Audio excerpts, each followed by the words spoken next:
আজকে আমরা বীজগণিতের আরেকটি ম্যাথ সলিউশন করব। এই ম্যাথটি 33তম বিসিএস লিখিত পরীক্ষা আসছে এবং এটা 9-10-এর যে উচ্চতর গণিত বই সেখান থেকে কিন্তু হুবহু কমন আসছে।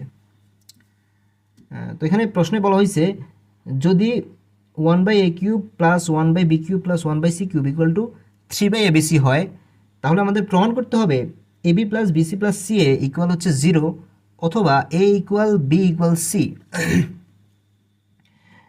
অর্থাৎ আমরা যদি প্রশ্ন দেখি তাহলে আমরা সলিউশন কি হতে পারে এটা নিয়ে একটা প্রাথমিক আমরা আইডিয়া পাবো। খেয়াল করুন, এখানে দেওয়া আছে 1/a³ plus 1/b³ plus 1/c³ equal হচ্ছে 3/abc। তো আমরা যদি 3/abcকে আমরা বাম পাশে নিয়ে আসি সমান চিহ্নের, তাহলে কিন্তু আমরা এখানে a³ plus b³ plus c³ minus 3abc এরকম একটা সূত্রের প্যাটার্নে আমরা এটাকে ফেলতে পারি। সো আমরা সেই দিক থেকেই আমরা সলিউশনের দিকে যাওয়ার চেষ্টা করব। যাই হোক, আমরা ইয়াতে চলে আসি, সলিউশনে চলে আসি। আমাদের এখানে দেওয়া আছে 1/a³ plus 1/b³ plus 1/c³ equal to 3/abc। তো আমি প্রথমে বললাম যে আমাদের 3/abcকে সমান চিহ্নের বাম পাশে নিয়ে আসতে হবে। সো আমরা সেটাই করলাম, 3/abcকে আমরা সমান চিহ্নের বাম পাশে নিয়ে আসলাম। এখন এটা একটা এখন যে প্যাটার্নটা আসলো এটা একটা সূত্রের সাথে সামঞ্জস্যপূর্ণ। আমি সূত্রটা দেখাচ্ছি। এখানে দেখেন তিনটা সূত্র আছে, a³ plus b³ plus c³ minus 3abc, এবং এই যে প্যাটার্নটা আপনার 1/a³ plus 1/b³ plus 1/c³ minus 3abc এটার সাথে কিন্তু হুবহু মিলে যাচ্ছে। এখন কথা হচ্ছে এই তিনটা থেকে আমরা কোনটা নিব।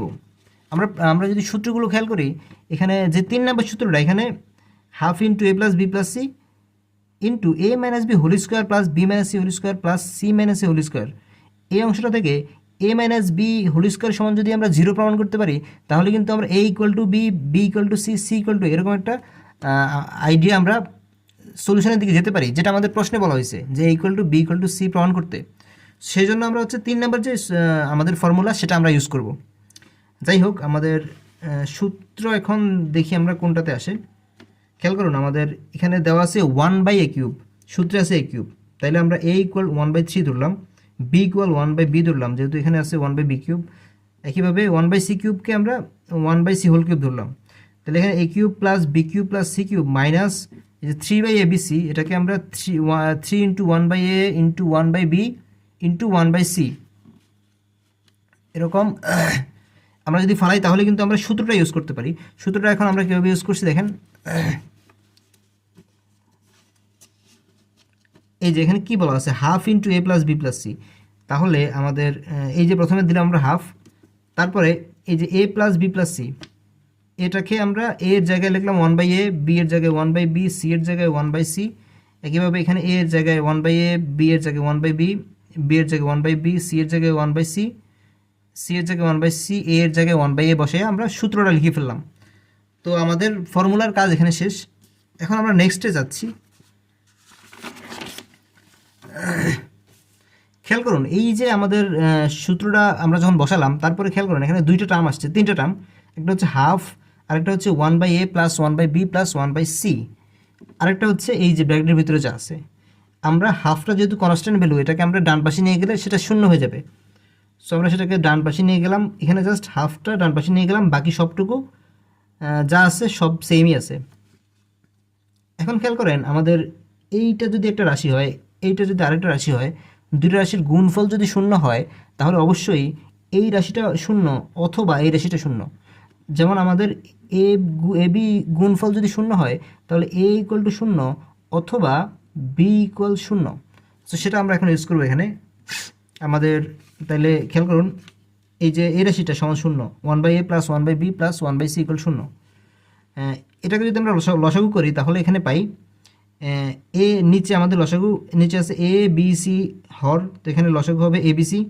সেখান থেকে a দ্বারা abcকে ভাগ করলে থাকে bc, প্লাস b দ্বারা abcকে ভাগ করলে থাকে ca, প্লাস c দ্বারা abcকে ভাগ করলে থাকে হচ্ছে ab ইকুয়াল হচ্ছে 0। এটাকে যদি আমরা কোনাকুনি গুণ করি আর গুণন, তাহলে আমরা পাই ab plus bc plus ca equal হচ্ছে 0। এটা কিন্তু আমাদের প্রথম প্রমাণ আমাদের অলরেডি বের হয়ে গেছে। এখন আমাদের এখানে কি বললাম আমি, দুইটা রাশি যদি গুণ হয় a b equal 0, a into b equal 0, তাহলে a ইকুয়াল টু 0 অথবা b ইকুয়াল টু 0, মানে এই রাশিটা ইকুয়াল টু 0, এটা আমরা বলতে পারি। তো সেখানে আমরা এখন যাব। এখন খেয়াল করুন আমাদের যে সেকেন্ড টার্মটা ছিল ওইটা ইকুয়াল 0 লিখছি আমরা।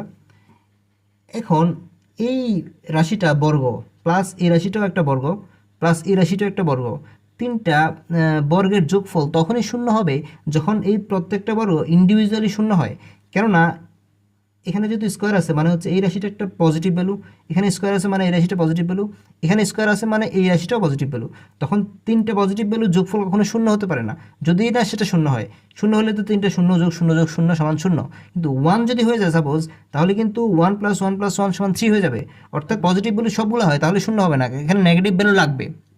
যাই হোক আমরা এই জিনিসটা এখানে লিখলাম। তারপরে আমাদের তাহলে আমাদের শর্ত মতে 1/a - 1/b হোল স্কোয়ার সমান 0। তো এখান থেকে আমরা যদি রুট করে দিই তাহলে 1/a - 1/b = 0 হয়। এখন আমরা ইকুয়ালের ডান পাশে যদি আমরা 1/b কে নিয়ে যাই তাহলে আমরা পাই 1/a = 1/b। এখান থেকে আমরা পাবো a = b। ঠিক আছে,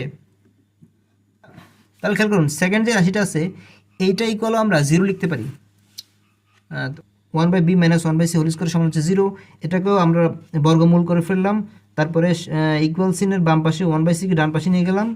তারপরে আমরা কোনাকুনি গুণ বা আড়াগুণন করলে আমরা পাই b = হচ্ছে c। তাহলে খেয়াল করুন এখানে আমরা পাইছি a = b, আবার সেমভাবে এখানে পাইছি b = c। অতএব আমরা এই দুইটা সমীকরণ থেকে আমরা পাই a = b = c। তাহলে আমাদের প্রমাণ হয়ে গেছে। আগে যেটা আমরা এই প্রমাণটা করছি ab + bc + ca = 0, এখন আমরা করলাম a = b = c। সুতরাং আমাদের প্রমাণ কমপ্লিট।